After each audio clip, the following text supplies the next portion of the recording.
Now begins the recitation of the Aletheon, the divine avataric self-revelation of his divine presence, Avatar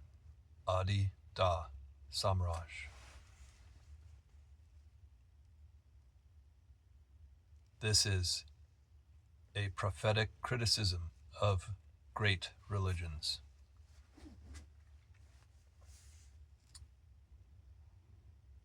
The religious awareness and experience of the Western world is trapped within an archaic structure of myths, dogmas, and irreducible social conflicts that no longer serve the right religious and spiritual process of humankind. These myths, dogmas, and irreducible social conflicts are, even now, being forcibly perpetuated by the large-scale cultural, political, and economic dominance of the religions of the ancient world. Human beings themselves cannot awaken to the esoteric process that fulfills their spiritual heart impulse until the spell of mythological and ego-possessed thinking is broken, and a unified, whole bodily culture of humankind in which East and West will realize a new cultural synthesis cannot take place until all the old religions are submitted to the principle of truth itself, or to the universal principle of prior unity and the intrinsically egoless transcendental spiritual principle or self-nature, self-condition, and self-state that is reality itself. As a matter of urgent necessity for the sake of global cooperative order and peace, it must be universally accepted that every human being and every collective human manifestation, and thus every religion, must be always held subordinate and accountable to the self-evident and universally self-manifested truth that is reality itself. People tend to think of religion as a benign influence on individual thought and behavior. And this is, indeed, the case when the more benign aspects of religious awareness and experience begin to inform the thought and behavior of any individual. Yet, in the context of the larger world of the collective of all of humankind, religion is only rarely found to be functioning on the basis of its benign aspects. And, indeed, most characteristically, the ego-based and even negative aspects of religion are most apparent in the collective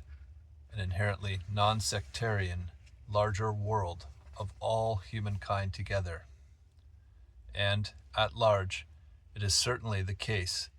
that very few individuals become truly creative personalities, mystics, saints, or even reliably good men or women as a result of their religious beliefs and associations. Religion is, in general, an exoteric cultic phenomenon that controls the thought and behavior of individuals through external and psychologically manipulative techniques. Thus, the principal religious phenomenon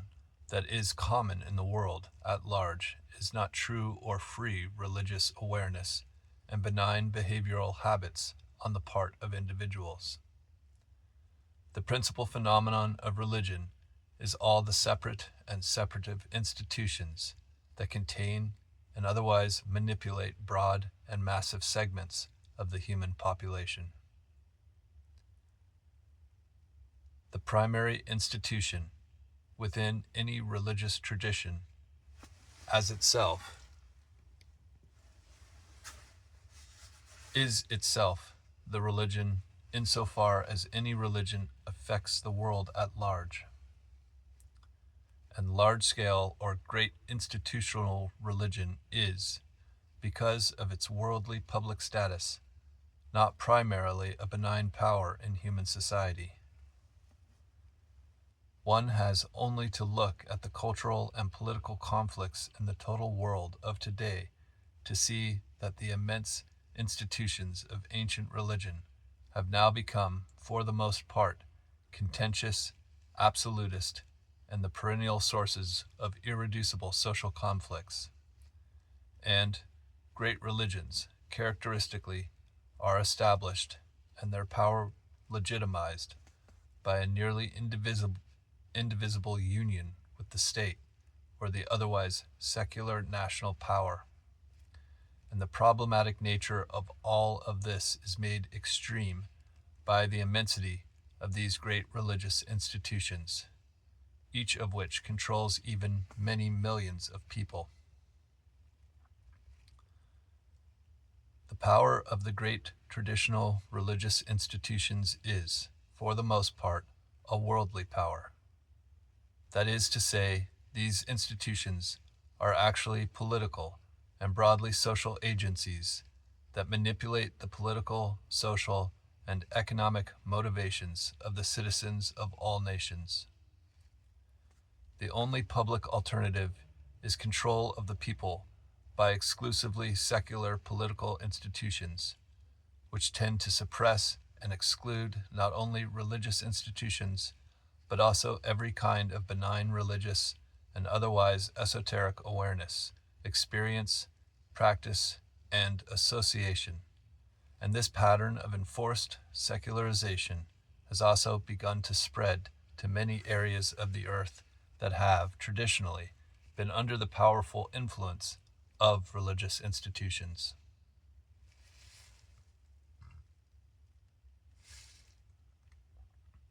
In the popular media of the present time, small, non-establishment religious groups are often, with negative and demonizing intent, called cults, thus making such groups fair game for hostile and suppressive commentaries. Nevertheless, any religious or otherwise esoteric group or non-orthodox sect or even great religion may appropriately be called a cult, if the word cult is intended simply to mean a system and a culture of devotion to a particular subject. Therefore, all exoteric religions and all esoteric sects or cultural entities are cults. And to use the word cult with bad intentions is nothing but a power game, whereby established cults and the agencies within the larger society which support the dominance of the local established cults make suppressive efforts to subordinate, delegitimize, and exclude the non-established cults. Indeed, the fact of the matter is that in general, non-establishment cults or minority sects are characteristically oriented toward the promotion of a more universal or deprovincialized and non-tribal and not at all bonded to the state form of the religious or otherwise esoteric practice of life. Truly, the worldly domain of the establishment of so-called great institutional religions, and not the small-scale and especially esoteric domain of non-establishment religions and otherwise sacred institutions, represents the more direct and practical threat to human development and ultimately to the communication of the truth of reality itself. Why is it that great religious institutions, which seem to be founded on the greater human and cultural persuasions, ultimately become the primary basis of social conflict and even personal neurosis? The reason is that great or popular and necessarily public-oriented and even state-bonded religious institutions are, because of their orientation, obliged to include and identify with, and even to pander to, masses of immature people who have very little will or capability for the practical, personal, and cultural exercise of right, religious, or otherwise spiritual or esoteric life. As a result, the institutions of great religion develop much like the institutions of state develop under the same conditions of universal human immaturity. And, indeed, because of that likeness, great religions and even all establishment institutions are characteristically bonded to the state in which they are established, and by which their public power is legitimized. Thus, right religious practice, or otherwise esotericism in general, characteristically eschews mere popularism, and all subordination to establishment cults, and all tendencies toward the non-separation between religion and state. Every popular or even great religious institution tends, except during periods of renewal by living adept realizers, to become more and more dogmatic, and eventually to become irrevocably associated with fixed ideas that, in one manner or another, and to one or another degree, deny the very and necessarily esoteric, recondite, and intensively demanding truth, relative to which all religions and all mere ideas are mere pointers. Likewise, the fixed-mindedness of dogmatic popular religiosity also tends to vigorously and in a presumptuous, culturally superior manner, deny the religious authenticity or religious completeness of people who belong to other religious institutions or cultures. The conventional or ego-based and ordinary or merely publicly oriented, and therefore less than truth-oriented religious institutions, like any other mortal or inherently threatened entity in the world, tends to become more and more centered in itself, and more devoted, more or less exclusively to its own survival and its own public power. Conventional religious or even esoteric institutions learn how to survive by serving and manipulating a massive membership that is largely incapable of right religious or otherwise esoteric responsibility in practice. This is done by minimizing the right religious or otherwise esoteric demand for literal and personal conversion of mind and action, and replacing that difficult demand with the easier, less rigorous, and more secular demand for mere allegiance to systems of myth, belief, ritual, dogma, and rote practice of ego-supportive methods and ego-reinforcing techniques. Thus, the condition for membership in most institutions of great or merely publicly oriented and society-bound religion is allegiance to fixed ideas and other outward or superficial signs of belonging to the cult, whereas right religious or otherwise esoteric practice is founded on active conversion of body and mind to the divine reality, and on the acceptance of behavioral disciplines that at the very least make the individual an outwardly benign or socially self-restrained character. Of course, great institutional religions do recommend various social morality attitudes, but the practice of self-restraint is not made a condition of membership,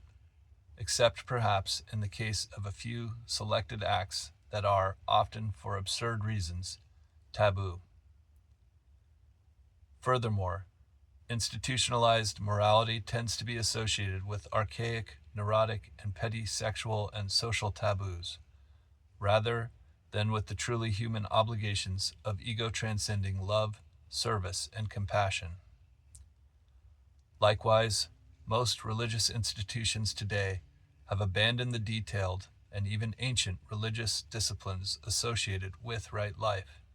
including, for example, the ancient recommendations relative to personal disciplines of a healthful dietary nature, such as the obligation to avoid meat or other killed food, impure food, toxic stimulants, and so forth, and the esoteric and universal spiritual teachings that are the only real significance of religion, have been almost totally abandoned and even lost by the non-esoteric orthodoxy of the great religions. In the conventional affair of popular religion, the communication of rigorous demands and also of esoteric understanding and practice is avoided because conventional religious institutions are trying to survive and also to achieve or otherwise maintain public power by acquiring and maintaining massive memberships. Thus, conventional or popular public-oriented religion is promoted and sold by hyped appeals to the non-discriminating mind of every man. In contrast to conventional popular religion, esotericism is a superior human impulse,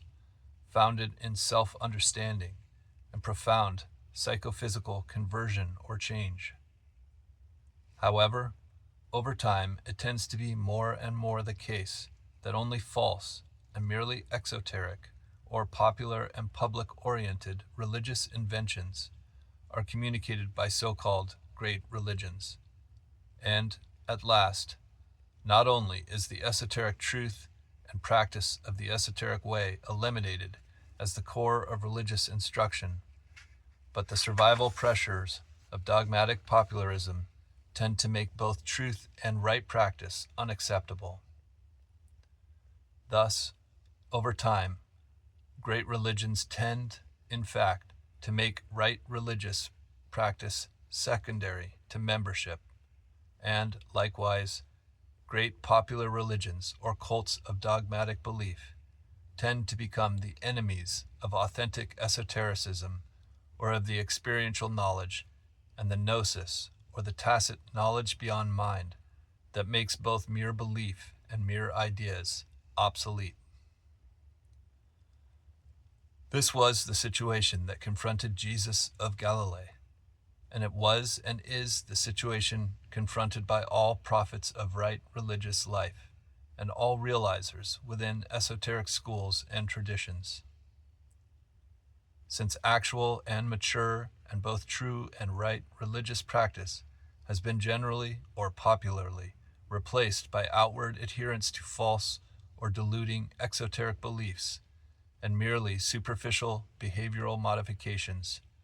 the true esoteric core of religion has lost its use within the great traditional cults that exist today. The entire affair of traditional religious institutions has become, in a sense, dangerous, because such religious institutions long ago abandoned the practice of making right religious or otherwise esoteric participation a condition of membership within the official domain of popular religious institutions. If the demand for authenticity or wholly true and right participation had, historically, been continued, the institutions of religion that are now, as a matter of convention, called great, would likely have remained small esoteric communities, if they survived at all. However, the ancient religious institutions chose gross survival and worldly power to the exclusion of truth, and therefore they adapted to the world, rather than persist in the demand that the world change itself. Right religious and even esoteric practice is a universal and necessarily ego-transcending psychophysical motivation of human beings. However, up to the present stage in human history, only relatively few individuals in any generation have been willing and able to make the gesture that is such right practice. in their great numbers, most people have, up to now, never yet been ready or willing to adapt to the true and progressive practical, moral, devotional, spiritual, and transcendental wisdom culture of right life. An authentic religious or otherwise esoteric institution must be devoted entirely to both the communication and the practice of religious or otherwise esoteric truth, and the unrelenting demand for right and always greater human transformation, and ultimately perfect truth realization. Historically, only relatively few people in any generation of humankind have been interested in accepting that truth message. An authentic religious or otherwise esoteric institution must never subordinate itself or its message to either the pattern and the demands of egoity itself or to the stream of daily secular or worldly society.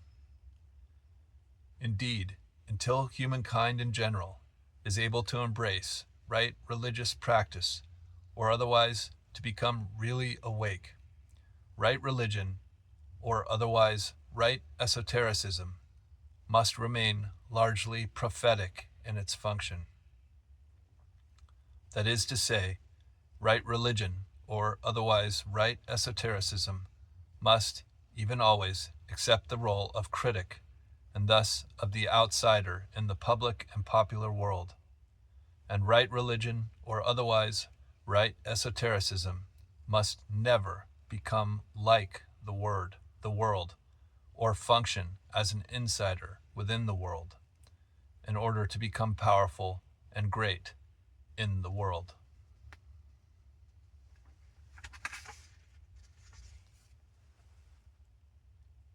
Here ends the recitation of the Letheon. Om Shri Da Lavananda Hridayam.